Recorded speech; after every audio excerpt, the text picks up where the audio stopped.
Hello friends, ನಮಸ್ಕಾರ. ಸುಗುಣ Jan YouTube ಚಾನಲ್ಗೆ ಸ್ವಾಗತ. ನನ್ನ ಪ್ರೀತಿಯ ಸುಗುಣ. ಯಾರೆಲ್ಲ ನನ್ನ ಚಾನಲನ್ನು ಸಬ್ಸ್ಕ್ರೈಬ್ ಮಾಡ್ಕೊಂಡು ವಿಡಿಯೋ ನೋಡ್ತಿದ್ರು ಅವರೆಲ್ಲರಿಗೂ ಕೂಡ ಥ್ಯಾಂಕ್ ಯು. ಹಾಗೆಯೇ ಯಾರೆಲ್ಲ ನನ್ನ ಚಾನಲನ್ನು ಸಬ್ಸ್ಕ್ರೈಬ್ ಮಾಡಿದೆ ವಿಡಿಯೋ ನೋಡ್ತಿದ್ರು ಪ್ಲೀಸ್ ಸಬ್ಸ್ಕ್ರೈಬ್ ಮಾಡ್ಕೊಳ್ಳಿ. ನಾನು ಮಾಡುವಂಥ ರೆಸಿಪಿಗಳು ಇಷ್ಟವಾದರೆ ಫ್ಯಾಮಿಲಿ ಫ್ರೆಂಡ್ಸ್ಗೆ ಶೇರ್ ಮಾಡಿ. ಇವತ್ತೊಂದು ನಾನು ಮಂಗಳೂರು ಸ್ಟೈಲಲ್ಲಿ ಮಾಡುವಂತಹ ಪತ್ರೊಡೆ ಗಸಿ ರೆಸಿಪಿಯನ್ನು ಮಾಡಿ ತೋರಿಸ್ತಾ ಇದ್ದೇನೆ. ರೈನಿ ಸೀಸನ್ಗಂತೂ ಇದು ಹೇಳಿ ಮಾಡಿಸಿದಂಥ ರೆಸಿಪಿ. ನೀವು ಕೂಡ ಟ್ರೈ ಮಾಡಿ ಹೇಗಾಯಿತು ಅಂತ ಕಮೆಂಟ್ನಲ್ಲಿ ತಿಳಿಸಿ. ಹಾಗಾದರೆ ಪತ್ರೊಡೆ ಗಸಿ ರೆಸಿಪಿಗೆ ಏನೇನು ಇಂಗ್ರೀಡಿಯೆಂಟ್ಸ್ ಬೇಕು ಅಂತೇಳಿ ನೋಡ್ಕೊಂಡು ಬರೋಣ ಬನ್ನಿ. ನಾನಿಲ್ಲಿ 2 ಕಪ್ ಆಗುವಷ್ಟು ಬೆಳ್ತಿಗೆ ಅಕ್ಕಿಯನ್ನು ಓವರ್ನೈಟ್ ನೆನೆ ಹಾಕಿ ವಾಶ್ ಮಾಡಿ ಇಟ್ಕೊಂಡಿದ್ದೇನೆ. ನೀವು ಯಾವುದಾದ್ರೂ ಕಪ್ನಲ್ಲಿ ಮೆಷರ್ಮೆಂಟ್ ತೊಗೊಳ್ಬೋದು. ನಾನು ಈ ಕಪ್ನಲ್ಲಿ ಮೆಷರ್ಮೆಂಟ್ ತೊಗೊಂಡಿದ್ದೇನೆ. ಹಾಗೆಯೇ ಉಪ್ಪು ಸ್ವಲ್ಪ ರುಚಿಗೆ, 2 ಸ್ಪೂನ್ ಆಗುವಷ್ಟು ದೊಡ್ಡ ಸ್ಪೂನಲ್ಲಿ ಆರ್ಗ್ಯಾನಿಕ್ ಬೆಲ್ಲದ ಹುಡಿಯನ್ನು ತೊಗೊಂಡಿದ್ದೇನೆ. ನೀವು ಯಾವುದಾದ್ರೂ ತೊಗೊಳ್ಬೋದು, ಯುವರ್ ಚಾಯ್ಸ್. ಹಾಗೆಯೇ 1 ಸ್ಪೂನ್ ಆಗುವಷ್ಟು ಕೊಕೊನಟ್ ಆಯಿಲ್ ಅಥವಾ ಕೊಬ್ಬರಿ ಎಣ್ಣೆಯನ್ನು ತೊಗೊಂಡಿದ್ದೇನೆ. ನಿಮಗೆ ಯಾವ ಎಣ್ಣೆ ಯೂಸ್ ಮಾಡ್ತೀರೋ ಅದನ್ನೇ ತೊಗೊಳ್ಬೋದು. ವಾಟೆ ಹುಳಿಯನ್ನು ತೊಗೊಂಡಿದ್ದೇನೆ, ನೋಡ್ಬೋದು ನೀವು. ಇದು ಕೆಸುವಿಗೆ ತುಂಬಾ ಒಳ್ಳೆಯದು, ಬಾಯಿಯನ್ನು ತುರಿಸೋದಿಲ್ಲ. ಹಾಗೆಯೇ ಒಳ್ಳೆಯದು, ಟೇಸ್ಟ್ ಕೂಡ ಚೆನ್ನಾಗಿರುತ್ತೆ ಅನ್ನೋ ಕಾರಣಕ್ಕೆ ನಾನು ವಾಟೆ ಹುಳಿಯನ್ನು ಯೂಸ್ ಮಾಡ್ತಿದ್ದೇನೆ. ಇಲ್ಲ ಅನ್ನೋರು ನೀವು ಹುಣಸೆ ಹುಳಿಯನ್ನೇ ಯೂಸ್ ಮಾಡ್ಬೋದು. ಮೆಣಸು ತುಂಬ ಖಾರ ಬೇಡ, ಹಾಗಾಗಿ 3 ಮತ್ತು ಇದೊಂದನ್ನು ತೊಗೊಂಡಿದ್ದೇನೆ. ಖಾರಕ್ಕನುಸಾರವಾಗಿ ನೀವು ತೊಗೊಳ್ಬೋದು. ಸ್ವಲ್ಪ ಕರಿಬೇವು ಸೊಪ್ಪನ್ನು ತೊಗೊಂಡಿದ್ದೇನೆ. ಇದನ್ನು ಆಲ್ರೆಡಿ ನಾನು ಬಿಸಿಲಲ್ಲಿ ಒಣಗಿಸಿಟ್ಟಿದ್ದೇನೆ. ಕಲರ್ ಸ್ವಲ್ಪ ಚೇಂಜ್ ಬರ್ತಿದೆ, ಹಾಗಾಗಿ ಅರ್ಧ ಸ್ಪೂನ್ ಆಗುವಷ್ಟು ನಾನಿಲ್ಲಿ ಉದ್ದಿನಬೇಳೆಯನ್ನು ತೊಗೊಂಡಿದ್ದೇನೆ. ಚಿಟಿಕೆ ಆಗುವಷ್ಟು ಅರಿಶಿಣ ಪುಡಿಯನ್ನು ತೊಗೊಂಡಿದ್ದೇನೆ. 1 ಸ್ಪೂನ್ ಆಗುವಷ್ಟು ನಾನು ಕಡಲೆಬೇಳೆಯನ್ನು ತೊಗೊಂಡಿದ್ದೇನೆ. 2 ಸ್ಪೂನಲ್ಲಿ ದೊಡ್ಡ ಸ್ಪೂನ್ ಆಗುವಷ್ಟು ಕೊತ್ತಂಬರಿ ಅಥವಾ ಧನಿಯಾವನ್ನು ತೊಗೊಂಡಿದ್ದೇನೆ. 1 ಸ್ಪೂನ್ ಆಗುವಷ್ಟು ಜೀರಿಗೆಯನ್ನು ತೊಗೊಂಡಿದ್ದೇನೆ. ಮೇಯ್ನಾಗಿ ಬೇಕಾಗಿರೋದು ಇದಕ್ಕೆ ಮರಕೆಸು. ನೋಡ್ಬೋದು, ಮರಕೆಸುವನ್ನು ನಾನು ಒಂದು 15ರಿಂದ 20 ಎಲೆ ತೊಗೊಂಡಿದ್ದೇನೆ. ಇದು ಚಿಕ್ಕದಾಗಿದೆ, ಹಾಗಾಗಿ ನೀವು ಕ್ವಾಂಟಿಟಿಯನ್ನು ಎಷ್ಟಾದರೂ ತೊಗೊಳ್ಬೋದು. ಈಗ ಮೊದಲನೇದಾಗಿ ನಾವು ರುಬ್ಬೋದಕ್ಕೆ ಏನೇನು ಬೇಕು ಅಂತೇಳಿ ಇಂಗ್ರೀಡಿಯೆಂಟ್ಸ್ ನೋಡ್ಕೊಂಡು ಬರೋಣ. ಮೊದಲನೇದಾಗಿ ನಾನಿಲ್ಲಿ ಮಿಕ್ಸಿ ಜಾರಿಗೆ ಧನಿಯನ್ನು ತೊಗೊಂಡಿದ್ದೆ, ಧನಿಯಾವನ್ನು ಹಾಕ್ತಾಯಿದ್ದೇನೆ. ಕೊತ್ತಂಬರಿ, ಜೀರಿಗೆಯನ್ನು ಸಹ ಹಾಕ್ತಾಯಿದ್ದೇನೆ. ವಾಟೆ ಹುಳಿ, ಮೆಣಸು, ಕರಿಬೇವು, ಉದ್ದಿನಬೇಳೆ, ಅರಿಶಿಣ, ಕಡಲೆಬೇಳೆ, ಯಾವುದನ್ನು ಸಹ ಹುರಿಯೋ ಅಗತ್ಯ ಇಲ್ಲ, ಹಾಗೆಯೇ ಹಾಕ್ಕೊಳ್ಬೋದು. 1 ಸ್ಪೂನ್ ಆಗೋಷ್ಟು ಉಪ್ಪನ್ನು ಹಾಕ್ಕೊಂಡಿದ್ದೇನೆ. ಉಪ್ಪನ್ನು ಮತ್ತೆ ನೋಡಿ ಹಾಕ್ಕೊಳ್ಬೋದು.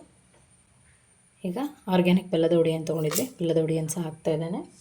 ಕೊನೆಯದಾಗಿ ಅಕ್ಕಿಯನ್ನು ನಾವು ನೆನೆ ಹಾಕಿ ಇಟ್ಕೊಂಡಿದ್ದೀವಿ, ವಾಶ್ ಮಾಡಿ ಅದನ್ನು ಹಾಕ್ಕೊಳ್ತಿದ್ದೇನೆ.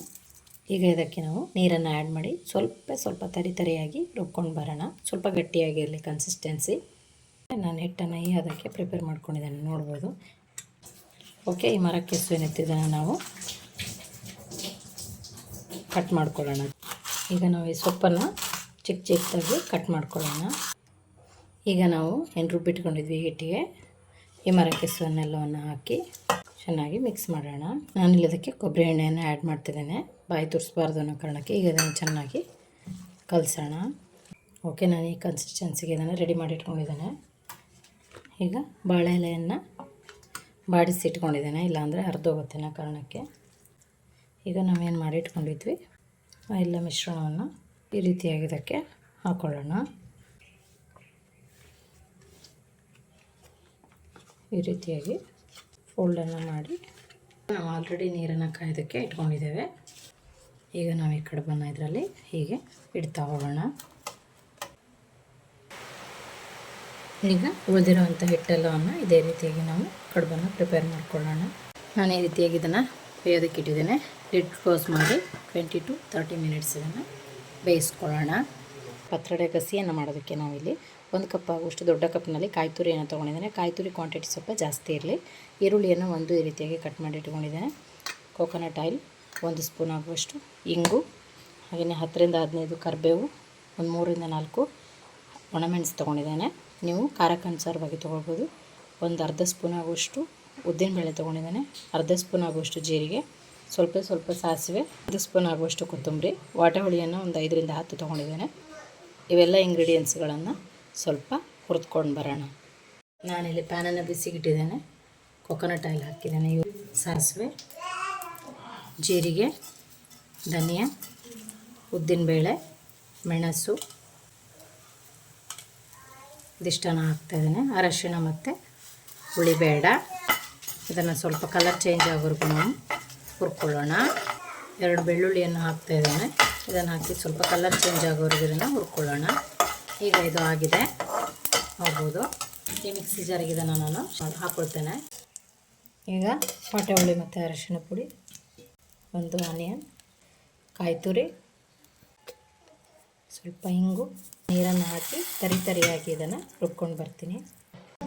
ಓಕೆ, ನಾನು ಈ ಕನ್ಸಿಸ್ಟೆನ್ಸಿಗೆ ಇದನ್ನು ರುಬ್ಕೊಂಡಿದ್ದೇನೆ ನೋಡ್ಬೋಕೆ. ಈಗ ಕಡುಬು ರೆಡಿಯಾಗಿದೆ ನೋಡ್ಬೋದು. ಇಲ್ಲಿ ಕಟ್ ಮಾಡಿಡೋಂಥ ಈ ರೀತಿಯಾದಂಥ ಪತ್ರೊಡೆನ ಕಟ್ ಮಾಡಿಟ್ಟಿದ್ದೇನೆ. 1 ಸ್ಪೂನ್ ಆಗುವಷ್ಟು ಉದ್ದಿನಬೇಳೆ, 1 ಕಪ್ ಆಗುವಷ್ಟು ಈರುಳ್ಳಿ, ಇದು ನಿಮಗೆ ಆಪ್ಷನಲ್, ಎಷ್ಟು ಬೇಕಾದರೂ ತೊಗೊಳ್ಬೋದು. ಕರಿಬೇವು, ಸಾಸಿವೆನ ತೊಗೊಂಡಿದ್ದೇನೆ. ಈಗ ಒಗ್ಗರಣೆಯನ್ನು ಮಾಡ್ಕೊಳ್ಳೋಣ. ನಾನೊಂದು ಬಾಣಲೆಯನ್ನು ಬಿಸಿಗಿಟ್ಟಿದ್ದೇನೆ. ಅದಕ್ಕೆ ಕೊಬ್ಬರಿ ಎಣ್ಣೆನ ಹಾಕ್ತಾಯಿದ್ದೇನೆ. ಹಾಗೆಯೇ ಸಾಸಿವೆ ಮತ್ತು ಉದ್ದಿನಬೇಳೆಯನ್ನು ಸಹ ಹಾಕಿದ್ದೇನೆ. ಈಗ ಇದು ಕಲರ್ ಚೇಂಜ್ ಆಗಲಿ. ಈಗ ಉದ್ದಿನಬೇಳೆ ಇಷ್ಟು ರೋಸ್ಟ್ ಆಗಿದೆ. ಇದಕ್ಕೆ ನಾವು ಹೆಚ್ಚಿಟ್ಟಿರುವಂಥ ಆನಿಯನ್ ಏನಿದೆ ಅದನ್ನು ಹಾಕಬೇಕು. ಹಾಗೆಯೇ ರುಬ್ಬಿಟ್ಟಿರುವಂಥ ಮಸಾಲೆ ಏನಿತ್ತು ಅದೆಲ್ಲವನ್ನು ಹಾಕಿ ಚೆನ್ನಾಗಿ ಒಂದು ಮಿಕ್ಸನ್ನು ಕೊಡಿ. ಸ್ವಲ್ಪ ಬೇಕಿದ್ದರೆ ನೀರನ್ನು ಕೂಡ ನೀವು ಆ್ಯಡ್ ಮಾಡ್ಬೋದು. ಈಗ ಇದನ್ನು ಚೆನ್ನಾಗಿ ತಿರುಗ್ತಾ ಇರಬೇಕು. ಈಗ ನಾವು ಬೆಲ್ಲ ಏನು ತೊಗೊಂಡಿದ್ವಿ, ಬೆಲ್ಲವನ್ನು ಸಹ ಹಾಕಿ ಇದನ್ನು ಲಿಡ್ ಕ್ಲೋಸ್ ಮಾಡಿ ಇದನ್ನು ಕುದಿಯೋದಕ್ಕೆ ಬಿಡೋಣ. ಓಕೆ, ಇದೀಗ ಬಾಯ್ಲ್ ಆಗಿದೆ ನೋಡ್ಬೋದು. ಇದಕ್ಕೆ ನಾವು ಕಟ್ ಮಾಡಿರುವಂತಹ ಪತ್ರೊಡೆಯ ಒಂದು ಹೋಳುಗಳೇನಿತ್ತು, ಪೀಸ್ ಏನಿತ್ತು ಅದೆಲ್ಲವನ್ನು ಹಾಕಿ ಚೆನ್ನಾಗಿ ಒಂದು ಮಿಕ್ಸ್ ಕೊಡೋಣ. ತುಂಬ ಇದನ್ನು ಮಗ್ಚೋದು ಬೇಡ, ಯಾಕಂದರೆ ಅದು ಪೀಸ್ ಆಗೋ ಸಾಧ್ಯತೆ ಇರುತ್ತೆ, ಎಲ್ಲ ಕೂಡ ಪುಡಿ ಆಗುತ್ತೆ. ಹಾಗಾಗಿ ಇಷ್ಟು ಚೆನ್ನಾಗಿ ಇದನ್ನು ಮಿಕ್ಸ್ ಮಾಡೋಣ. ಒಂದು 5 ನಿಮಿಷ ಇದನ್ನು ಕುದಿಯೋದಕ್ಕೆ ಬಿಡೋಣ. ಈಗ ಇದು ಬಾಯ್ಲ್ ಆಗಿದೆ ನೋಡ್ಬೋದು. ತುಂಬ ತೆಳುವಾಗಿಯೂ ಬೇಡ, ತುಂಬ ದಪ್ಪವಾಗಿಯೂ ಕೂಡ ಬೇಡ, ಈ ರೀತಿಯಾಗಿದ್ದರೆ ಸಾಕು. ಇದೀಗ ರೆಡಿಯಾಗಿದೆ.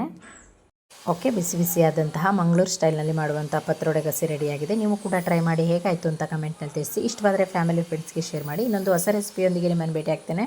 ಅಲ್ಲಿವರೆಗೂ take care, bye bye, thank you.